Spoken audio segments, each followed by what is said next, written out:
भावना जिसके दिल में है, जैसे इनके दिल में थी और है, वैसे उम्मीदवार आपको बहुत कम मिलेंगे।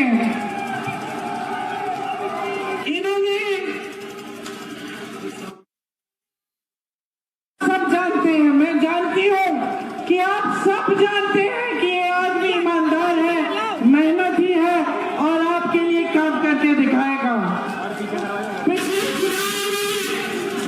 चुनाव में विधानसभा में ये लड़े थे, आपने मात्र 2000 वोट से हराया।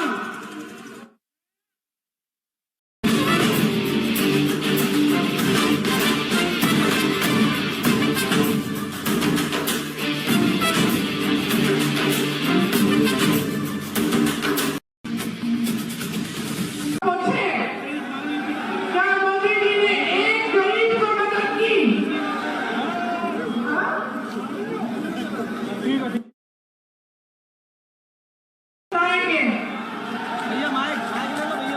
आपने बहुत 10 सालों से आपने सब कुछ देख लिया, आपने बड़े बड़े झूठे वादे देखे हैं, आपने देश के सबसे बड़े नेता को देखा है जिसने सिर्फ आपको गुमराह किया है। सिर्फ चुनाव के समय आपके जज्बातों को उठा के, दल की बात करके, आपके जज्बातों को उभार के आपसे वोट लिया है। पहले हमारे पूर्वजों ने गोरे अंग्रेजों से छुटकारा दिलाया, कुर्बानियां दे दे के। जलियांवाला कांड आज भी याद आता तो आंखों में आंसू आ जाते हैं, किस तरह से जब अंग्रेजों के खिलाफ जंग लड़ी गई थी। गोरे अंग्रेजों से छुटकारा दिलाया हमारे पूर्वजों ने कुर्बानी दे करके, लेकिन हमारे बीच में पनपे काले अंग्रेज कुछ एंगल पे गोरे अंग्रेजों से ज़्यादा खतरनाक हो रहे हैं। काले अंग्रेज मैं उनको कहता हूं जो हमारे अधिकारों पर डाका डाल रहे हैं, हमारा ऊपर अन्याय, अत्याचार, भ्रष्टाचार, शोषण, बेरोजगारी, अग्निवीर जैसी योजना ये ला करके बच्चों का भविष्य बर्बाद किया है ना। इसके खिलाफ इनका रोष है। परीक्षाएं दिलवाना, उसके बाद हम पेपर लीक करा देना, ये लोगों के बच्चों के दिल में एक ज्वाला भड़की है।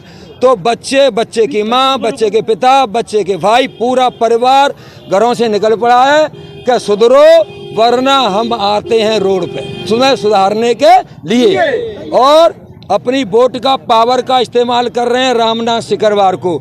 इनको रामनाथ पे भरोसा है कि अगर रामनाथ को हम वोट देंगे, सांसद बनेगा, तो विकास कार्य तो दूर की बात है, इनके अधिकारों के लिए रामनाथ को तोप की गोले की तरफ फटना पड़ेगा, तो पीछे नहीं हटूंगा।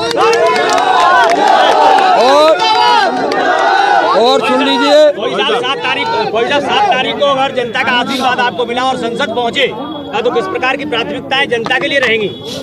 सबसे पहली प्राथमिकता अग्निवीर योजना रद्द हो और पुरानी योजना लागू। ठीक है, नंबर 1।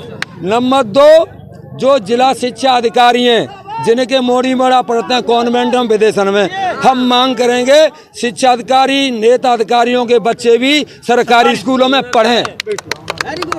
सरकारी तभी तो सुधार होगा। और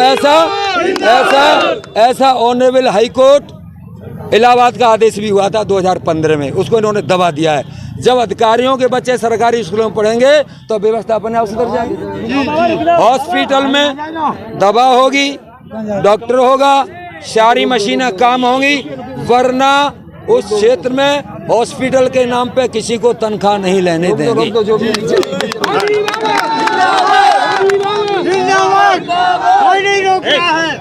भैया जिस तरीके से फतेहपुर सीकरी हॉट सीट बनी हुई है, क्या मानते हैं किन कारणों के हॉट सीट बनी हुई है? एक सीमा होती है किसी चीज को बर्दाश्त करने की। जब लिमिट से ज्यादा किसी को दबाया जाता है तो फिर वो अड़ के खड़ा होता है कि आजा बेटा सामने कर ले, तो हाथ अब वो समय आ गया। अब ये लोग परेशान हो चुके हैं कहीं भी जाइए रिश्वत अधिकार की तरह मांगते हैं। एक समय था रिश्वत लेते समय डरते थे, पीछे से यूँ लेते थे। अब तो तेगा था जा तब काम करेंगे जैसे जाई को राज हुआ इस देश के अंदर। तो रिश्वत लेने की मैं डर लगेगा, क्या रिश्वत ले लिया तो भय लगेगा कि भाई हाथ पड़ेगा तो भीतर जेल में घुसा दें।